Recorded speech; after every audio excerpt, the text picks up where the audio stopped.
विद्यार्थियों नमस्कार। हम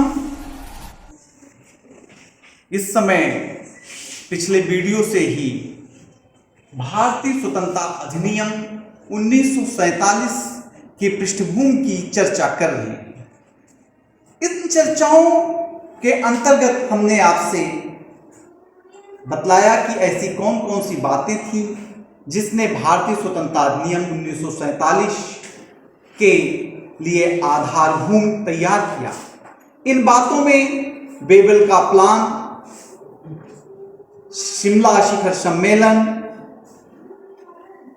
ब्रिटेन में आम चुनाव और लेबर पार्टी का सत्ता में आना, भारत में आम चुनाव केंद्रीय और प्रांतीय विधानसभाओं का कराया जाना, इटली की घोषणा और कैबिनेट मिशन की चर्चा हमने आपसे किया। और आज हम इसी के क्रम में भारतीय स्वतंत्रता अधिनियम 1947 की पृष्ठभूमि के क्रम में देखेंगे कि अंतरिम सरकार ने कैसे इसके लिए पृष्ठभूमि का कार्य किया। ये जो अंतरिम सरकार है, देश की आजादी मिलने वाली है, पावर ट्रांसफर होने वाला है।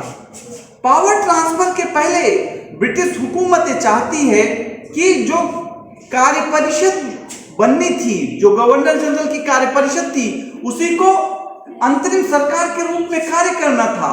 तो गवर्नमेंट चाहती है कि स्वतंत्रता के पहले एक अंतरिम सरकार बना दी जाए जो भारत का संविधान बनने तक, नियमित चुनाव होने तक वहां का कामकाज संभाले।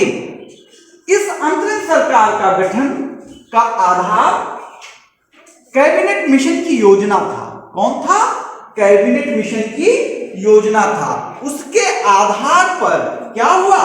अंतरिम सरकार का गठन किया गया। किसका गठन किया गया? अंतरिम सरकार का गठन किया गया। सितंबर 1946 में यह सरकार गठित हो गई। किसके नेतृत्व में गठित हुई? पंडित जवाहरलाल नेहरू के नेतृत्व में गठित हो गई। लेकिन मुस्लिम लीग, कौन? मुस्लिम लीग पाकिस्तान का निर्माण चाहती है। क्या चाहती है? पाकिस्तान का निर्माण चाहती है। इसलिए जिस दिन अंतरिम सरकार का गठन होता है, उस दिन मुस्लिम लीग ने भारत में प्रत्यक्ष कार्रवाई दिवस मनाया। उस अंतरिम सरकार के गठन के दिन को किस रूप में मुस्लिम लीग ने मनाया? प्रत्यक्ष कार्रवाई दिवस के रूप में मनाया। और इस दिवस के रूप में मनाने पर पूरे देश में सांप्रदायिक दंगे फैल गए। मुस्लिम लीग दोनों कदम चल रही है, 2 कदम आगे, 1 कदम पीछे। एक तो विरोध कर रही है, दूसरा इस अंतरिम सरकार में, किसमें? अंतरिम सरकार में मुस्लिम लीग के सदस्यों को शामिल करा रही है। क्यों शामिल करा रही है? ताकि आप अंतरिम सरकार में जाओ और रोड़े अटकाओ, ताकि पाकिस्तान के निर्माण की बात स्वीकारी जा सके। मुस्लिम लीग कुल मिलाकर के क्या करना चाहता है? कांग्रेस को विफल करना चाहता है।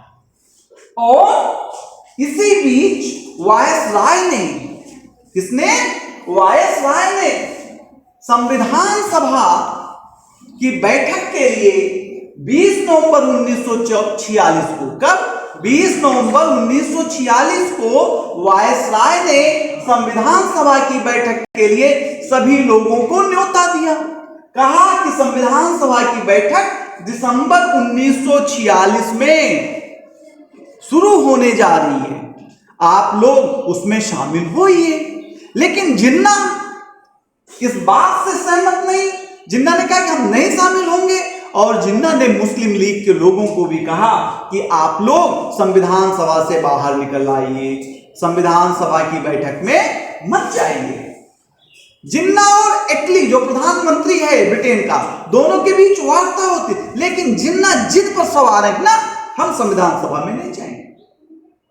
और प्रधानमंत्री इटली का और जिन्ना का जो बातचीत है वो विफल हो जाता है। इसी बीच 9 दिसंबर 1946 को संविधान सभा की बैठक शुरू हो जाती है। कब शुरू होती है? 9 दिसंबर 1946 को संविधान सभा की बैठक शुरू हो जाती है और ब्रिटेन के प्रधानमंत्री इटली 20 फरवरी 1947 को घोषणा कर देते हैं कि हम किसी भी दशा में जून 1948 तक भारत को पावर ट्रांसफर कर देंगे, भारत को सत्ता स्थानांतरित कर देंगे। ये था अंतरिम सरकार की योजना जो भारतीय स्वतंत्रता अधिनियम 1947 की पृष्ठभूमि के रूप में कार्य किया। हमको उम्मीद है कि आप लोगों को समझ में आया होगा और आपको धन्यवाद।